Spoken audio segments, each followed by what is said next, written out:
네, 청년 정치인의 시각으로 정치권 이슈를 분석하고 토론해보는 뉴스엔 청년 마스. 오늘도 권지웅 더불어민주당 전 비대위원, 문성호 국민의힘 대변인 두 분 나오셨습니다. 안녕하십니까? 네, 안녕하세요. 네.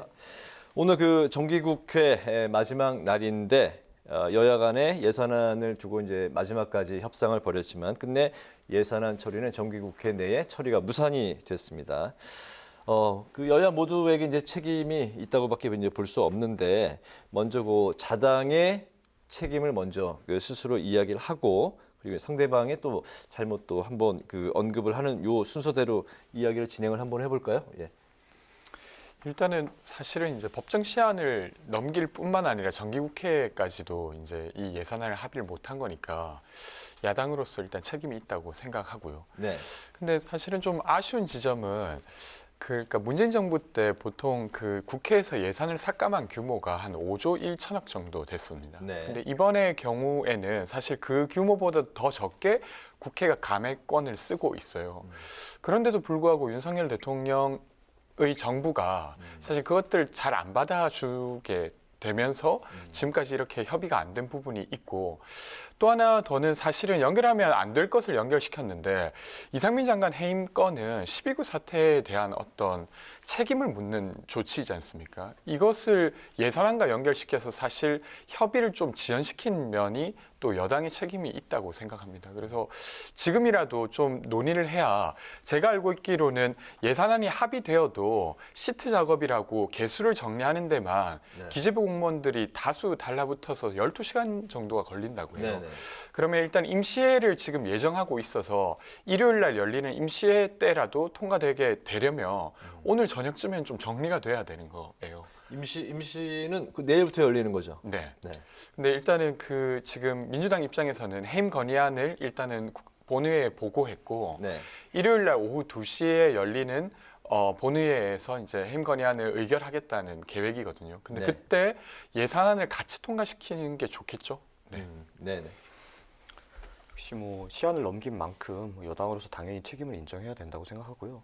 다만 이제 말씀하셨던 뭐 예산 규모 감액이 뭐 이전 정부보다 적었다라고 이야기를 하시지만 어떤 감액된 사안을 보면 기존의 어떤 민주당 정권에서 추진했던 정책에 대한 예산에 대해서는 감액하지 않고 이번 정부 이제 윤석열 정부에서 추진하는 부분에서는 감액이 컸거든요. 이런 부분에서 저는 조금 이제 협의가 조금 지연이 됐다라고 생각을 하고 얘기하신 바와 같이 이상민 장관 해임건이 저 또한 뭐 얘기하셨을 때 어떤 여당의 책임을 얘기하셨지만 저는 오히려 이 사안을 결국 예산안 제안을 볼모로 어떤 강행 처리하려고 했었던 것은 저는 야당이라고 생각을 하고요.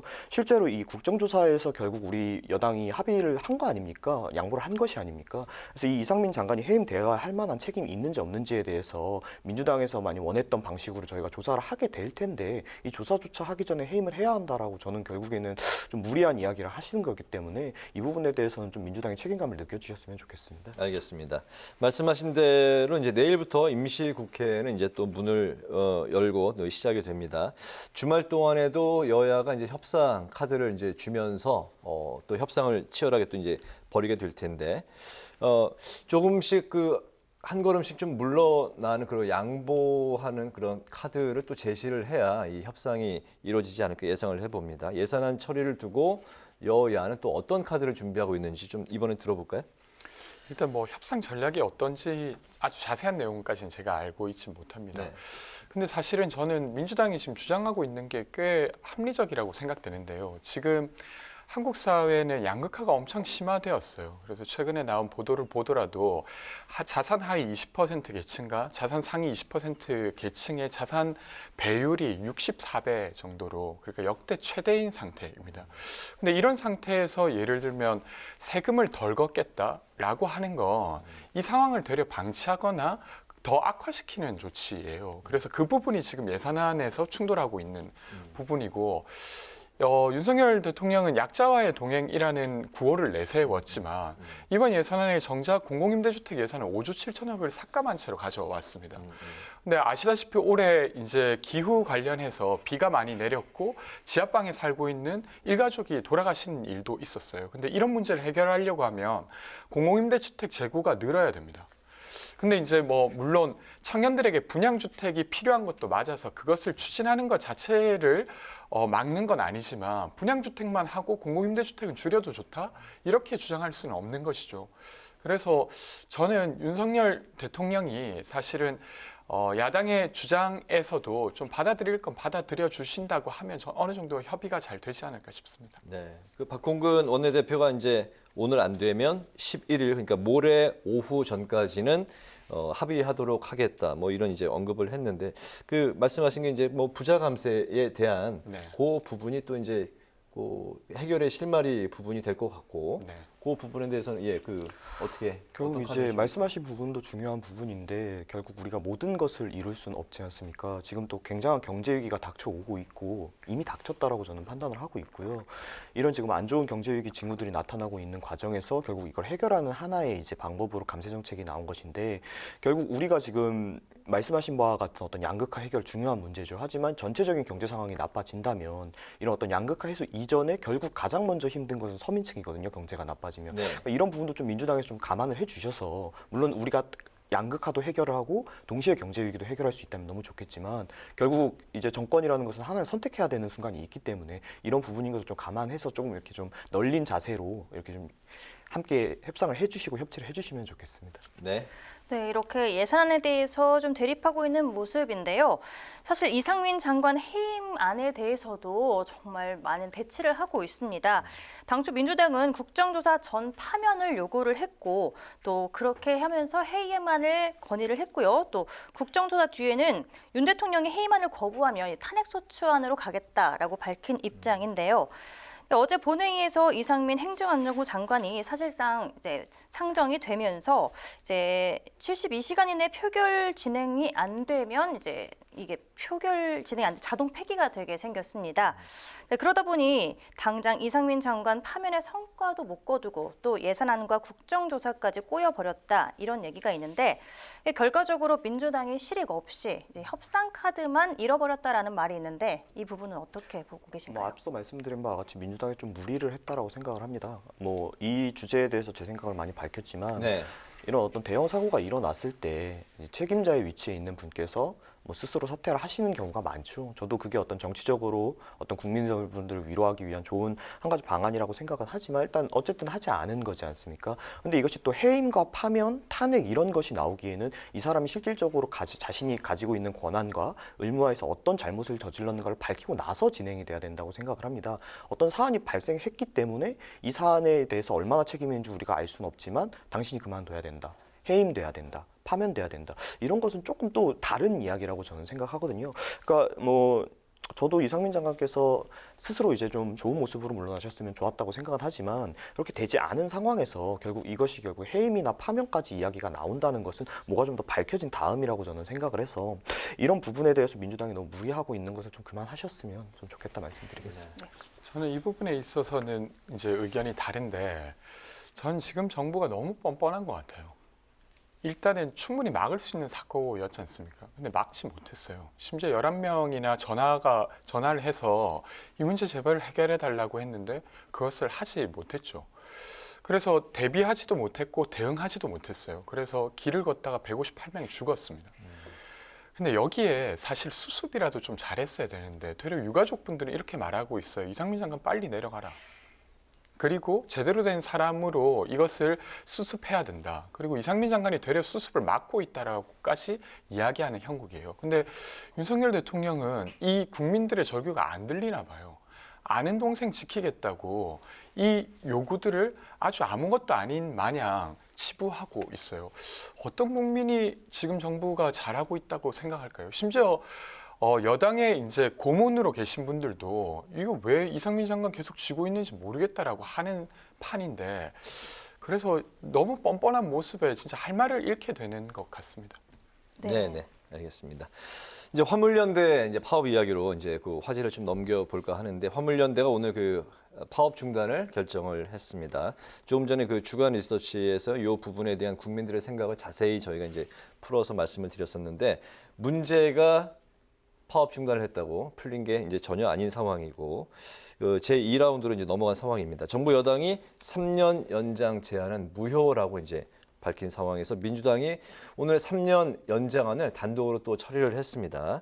화물연대 사태, 이 출구 전략을 찾아야 될 텐데 어떻게 찾아야 될지 이번에 그 말씀을 또 들어볼까요?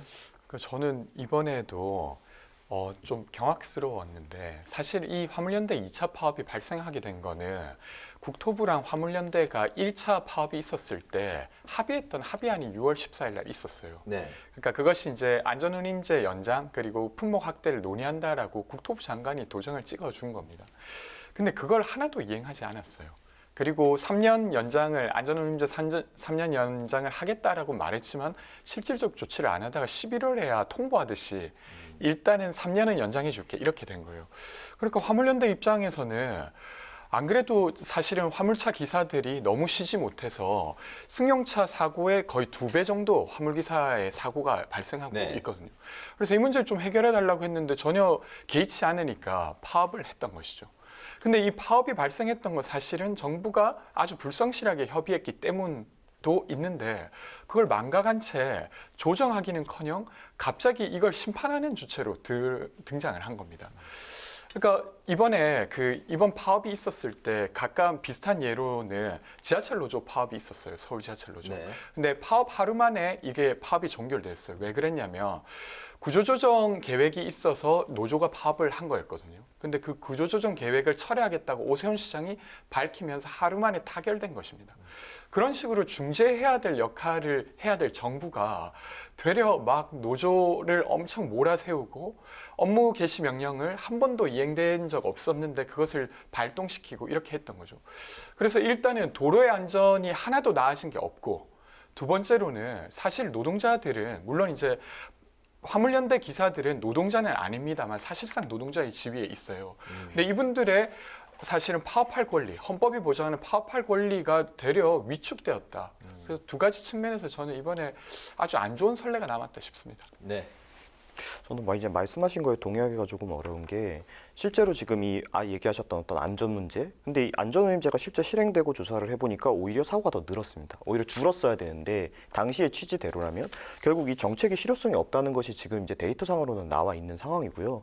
이제 그렇기 때문에 또 이제 더 이상 이것을 연장하지 않겠다라고 정부 측에서 진행을 했던 거고, 하지만 이제 이것을 연장하거나 아니면 또 영구화시키기를 화물노조 측에서 원하니까 그래 그러면은 우리가 지금 2년 실행한 데이터만으로 어떤 결정을 내리는 것은 뭐 그쪽에서도 뭐 주장하는 게 일리가 있으니까 그럼 우리가 3년 더 연장을 해서 5년 데이터가 나오는 것을 보고 이 정책을 뭐 보완을 할지 아니면 연장을 할지 아니면 뭐 연구화시킬지에 대해서 다시 한번 논의해보자라고 이야기를 했던 부분이거든요. 그런데 이것이 결국 파업으로 진행이 됐었고 또 제가 말씀드리고 싶은 것은 실제로 이전까지 이런 비단 화물노조 파업뿐만 아니라 우리가 파업에서 여러 가지 이제 파업을 하는 노조 측의 어떤 폭력적인 또는 불법적인 행위들이 많이 있었는데 이것을 이제 이제 파업의 협상을 타결할 때 이런 불법 행위에 대한 어떤 책임을 묻지 않는 것으로 한다, 뭐 손해배상을 청구하지 않는 것으로 한다, 이런 사안을 넣어서 계속 합의를 하다 보니까 결과적으로 저는 우리 사회가 기존에 좀 잘못된 시그널을 준 거라고 생각을 해요. 불법적인 파업을 해도 파업 협상 타결을 할 때 이 문제를 손해배상을 하지 않는 조항을 넣는다면 우리가 결국에는 어떠한 처벌도 받지 않고 어떠한 불이익도 받지 않는다. 이런 시그널을 받았기 때문에 기존의 어떤 파업이 꾸준히 불법적이고 폭력적으로 이루어졌던 경우가 많고 국민 여론도 나빠졌던 거거든요. 이번에도 뭐 여러 가지 이야기들이 있었지 않습니까? 그러니까 결국에는 기존의 어떤 노조에 대해서 제대로 원칙과 어떤 법치를 제대로 시행하지 못했던 것이 이번에도 통할 것이라고 저는 파업하는 주체들이 믿었다라고 생각을 해요. 하지만 저희 정부는 이번에 달랐고 그렇기 때문에 또 지지율이 또 상승하는 것이라고 생각합니다. 그러니까 결국에는 이제 이 안전운임제라는 것이 말로만 안전을 이야기하는 것이 아니라 실질적인 안전을 보장을 하기 위해서는 기존의 어떤 부분이 바뀌어야 되는가 이런 것이 논의가 돼야 되지 이것을 뭐 너희가 우리는 안전하기 위해 했는데 뭐 정부 측에서 안전을 신경 쓰지 않았다 이렇게 얘기할 건 아니라고 생각합니다. 네, 근데 지지율 상승을 이제 견인했다는 말씀하셨는데 조금 전에 그 저희 주간 리서치에서 이제 분석한 바에 따르면 보수층을 결집하는 데는 이제 그 좀 효과가 있어서 그 부분이 이제 상승을 했고 또 전체 국민의 그 여론을 그 물어본 결과는 그 정부의 대응에 대해서는 잘못 대응하고 있다가 이제 50 몇 퍼센트 대 30 몇 퍼센트 한 20% 정도 잘못 대응하고 있다는 이제 그 결론이 났습니다. 그리고 이제 권지윤 그 의원께서 조금 전에 업무 개시 명령이 발동된 사례는 없다라고 말씀을 하셨나요? 네. 네, 제가 지금 검색을 해보니까 그 2020년 대한의사협회 파업 때 발동이 됐었고, 그리고 2020년에 또 전공의 전임의들이 이제 문 정부 때 했던 그 파업에 대해서도 업무 개시 명령을 발동을 한 그 사례는 있었습니다. 그러니까 제가 말씀드린 거 화물운수법에 의한 업무 개시 명령. 화물연대. 네네. 그러니까 그 화물운수법에 2004년에 처음으로 업무 개시 명령 관련한 조항이 만들어져요. 네. 근데 그때 이후로 화물차 기사에게 그 법 조항이 시행된 적은 이번이 처음이라고 네네. 말씀드린 거고요. 아까 이야기하신 부분에 좀 사실관계는 바로잡고 싶은데 안전운임제가 효과가 없다라고 정부가 주장하는 근거가 견인형 화물차의 경우 사고 건수가 늘었다는 거거든요. 근데 견인형 화물차 전체가 안전운임제 적용 대상은 아닙니다. 그러니까 그 데이터 자체가 가지고 있는 어떤 한계가 있어요. 근데 반대로 안전운임제가 효과가 있다는 근거가 있는데 그것은 수출형 컨테이너 차량과 그리고 시멘트 차량의 경우 안전운임제가 도입되면서 이 차량의 경우 근로시간이 줄었다는 겁니다. 그래서 안전운임제가 효과가 없다 이렇게 말할 수는 없다고 말씀드리고 싶습니다. 알겠습니다. 네. 네, 이렇게 논란이 되고 있는 화물연대 파업에 대해서 이야기를 나눠봤는데요. 이번에는 이재명 대표에 대한 얘기를 나눠보도록 하겠습니다. 이재명 대표는 혹시 주변에 불똥이 튈까 봐 요즘 혼밥을 자주 한다고 하는데 더구나 비명계 목소리 또한 높아지고 있는 목소리입니다. 분당 가능성 얘기도 나오고 있고요. 내년 초 비대위 체제 전환 이야기까지 나오고 있는데 이재명 사법 리스크 정말 임기정에 다다른 것이라고 보고 있습니까? 이제 이재명 대표에 대한 사법 리스크는 사실 정말 오래전부터 이야기들이 꾸준히 나왔던 네. 일입니다. 뭐 몇 년 전부터 이야기가 나왔던 거고 이제 그런 실체들이 하나씩 밝혀지고 있는 것이라고 생각하고요. 그러니까 여러 가지 위험한 시그널이 있었음에도 결국 민주당의 어떤 당원분들이나 이런 분들께서 이재명 대표를 선택해 왔던 것이고 이제 거기에 대한 이제 리스크가 이제 돌아오는 거라고 저는 생각합니다. 근데 이제 다만 어떤 사건의 수사라는 것은 뭐 좀 더 진행이 돼야 되는 부분이고 이게 또 워낙 뭐 일반적으로 지금 이야기하는 부분에서 워낙 큰 사건이다 보니까 이런 범죄를 저질렀다는 혐의가 있는 사람들 스스로도 뭐 여러 가지 자신들이 그런 걸 은폐하기 위한 시도가 있었을 것이기 때문에 이 실질적인 실체는 좀 더 이제 열어봐야 되겠지만 민주당 측에서 지금 만약에 아직 어떤 실체가 완전히 밝혀지지 않았으니까 뭐 이재명 대표를 좀 더 수호하겠다 이렇게 이야기를 한다면 뭐 그럴 수도 있다고 생각하지만 결국 어떤 사건의 실체가 밝혀지고 이재명 대표가 거기에 대한 범죄적인 혐의가 드러났을 때 결국 그 책임은 어떻게 질 것인지 또한 민주당이 생각해야 한다고 생각합니다. 네. 일단 뭐 사법 리스크가 더 심화되는 것 같지는 않습니다. 그러니까 김용 부원장과 그 정진상 실장이 구속된 이래로는 더 뭐 추가적인 뭐 논의가 나오진 않은 것 같아요. 물론 이제 그 당사자들의 어떤 썰전 같은 건 있었지만 그것이 뭐 혐의를 확정짓는 내용이라기보다 감정적인 어떤 서로의 대응 정도에 지나지 않았기 때문인데, 근데 그런 건 어렵습니다. 그러니까 출구가 잘 안 보이는 거예요. 만약에 이 재판이 진행되어서 1심의 결과가 나온다 한들 어느 측이든 그것을 받아들일 수 있을까? 예를 들면 정진상 실장이나 김용 부원장에 대해서 유죄가 나왔다고 칩시다. 1심에서. 그럼 민주당 지지자분들이 이것을 받아들일 수 있을까? 반대로 무죄가 나왔다고 하더라도 국민의힘 지지자들이 그래 별것 없었네라고 이해할까? 그런 측면에서 봤을 때 민주당은 되게 어려움에 놓여 있고, 박영선 전 장관께서 그 고양이 탈을 쓴 호랑이 이야기를 하셨어요. 그게 사실 분당론이라고 막 연결되기도 하던데 실제로 분당 이야기를 하셨다기보다 제가 볼 때는 사실 민주당은 좀 명분을 가진 정당이기도 했습니다. 그럴 때가 있었죠. 김근태의 민주당, 뭐 노무현과 김대중의 민주당이라고 할 땐 그런 모습이 있었는데 지금은 도대체 어떤 명분을 가지고 정치를 이어가는지 그것이 보이지 않는다.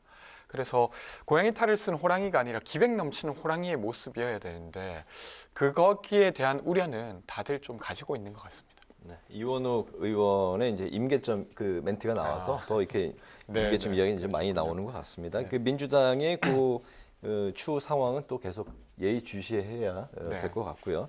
오늘 그 마지막 그 질문은 수도권 MZ 세대 발언에서 이제 여당에서 이 발언이 나왔는데 여당 당권 주자들이 바로 자신이 당 대표의 적임자다라고 여러 주자들이 지금 이야기를 하고 있는 상황입니다. 하지만 각종 여론조사 결과를 보면 MZ 세대는 여당의 부정적인 시선을 이제 보내고 있는 걸로 나와 있습니다.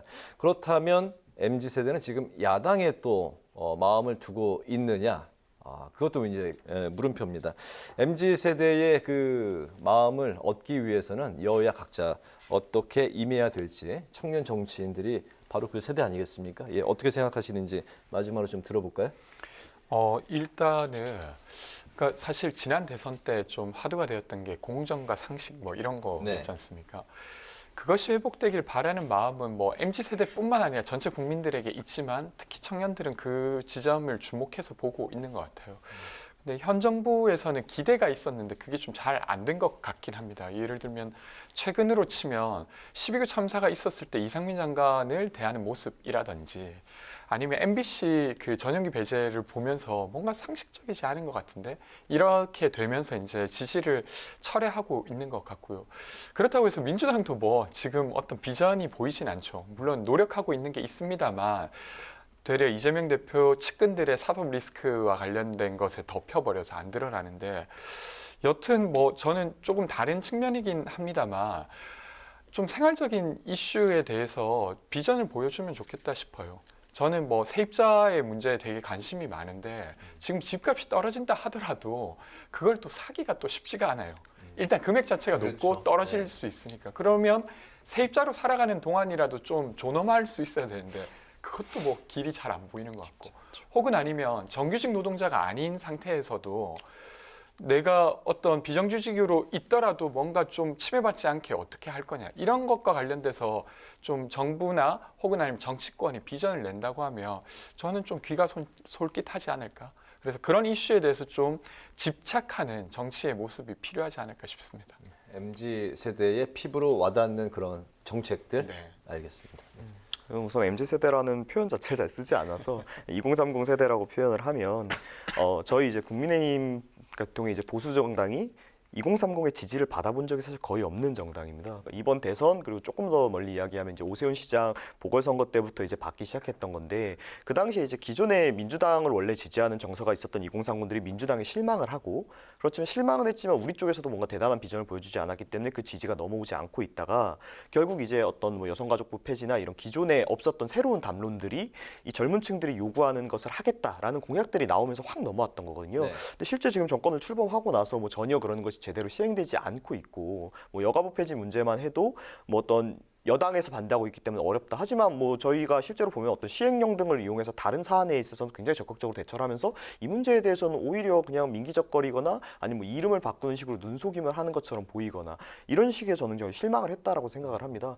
또한 이제 지금 이제 이번에 결국 우리 여당 이제 지도부가 네. 이야기를 해서 이 이슈가 나온 거지 않습니까? 이분들께서 MZ세대에 신경 쓰시고 또 정책에 대해서 이야기를 많이 하시지만 기존의 어떤 신뢰가 이미 없는 상태에서 어떤 메시지를 던진다고 해도 메신저에 대한 신뢰를 이미 잃은 상태에서 의미가 없다라고 생각하고요. 그러니까 결국 우리가 무엇을 비전을 제시하냐도 중요하지만 그 비전을 우리가 실행할 것이라는 신뢰도를 다시 찾아오는 것 이게 중요하다고 생각합니다. 알겠습니다. 청년마수 이제 여기까지 하고 오늘 마치도록 하겠습니다.